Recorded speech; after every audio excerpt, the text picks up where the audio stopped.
আমি ওর কাছ থেকে ফুল কিনছি 1 লাখ টাকা। এই বইটা আমার কাছ থেকে একজন কিনছিল, সে বিক্রি করবে, আমি তার কাছে 50,000 দিয়ে কিনলাম, তার মানে 1.5 লক্ষ টাকা হয়ে গেল। 3 কুষ্টিয়া দিছে 1 লাখ, তার মানে 2.5 লাখ হয়েছে।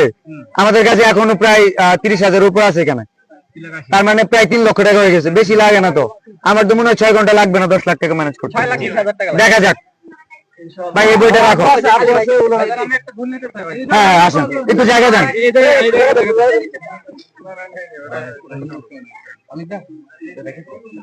আসলে আমি এখানে আসছিলাম, আমার কাছে যা একটু টাকা আছে, পকেটে যা ছিল, আমার যাওয়ার কোনো টাকা নাই, শুধু একটা গাড়ি আছে, সেই গাড়িতে যা যতটুকু তেল ছিল ওই অতটুকু তেল দিয়ে আমি আমার বাসায় ফিরবো।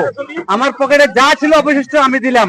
আমি জানি না এখানে কত আছে, আমি বলতে পারবো না, আমি এখানে কত আছে বলতে পারবো না, কিন্তু এটা আমি দিয়ে দিলাম আমার মন থেকে। আমার আশা ছিল আমি একদিন এই বেল্লাল ভাইকে নিয়ে একটা ভিডিও করব, আমার অনেক বড় স্বাদ, সে স্বাদ আমি আজকে পূরণ করতে পারছি।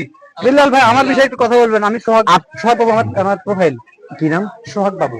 সোহাগ বাবু, আপনার একটা ভিডিও স্বপ্ন ছিল, কিন্তু এখানে কয়েকশো ভিডিও একসাথে হচ্ছে, মানে চাওয়ার চেয়ে পাওয়া বেশি হয়ে গেছে। অনেক ধন্যবাদ। আপনি যে অনুমতি দেন আমি প্রকাশ করতে চাই, কারণ এটা কারণ আমার কাছে যা ছিল অবশিষ্ট আমি তাই বলছি। আলহামদুলিল্লাহ। সফলতার ফুল এমনি এমনিকে ফুটে, না লাগালে বৃক্ষ।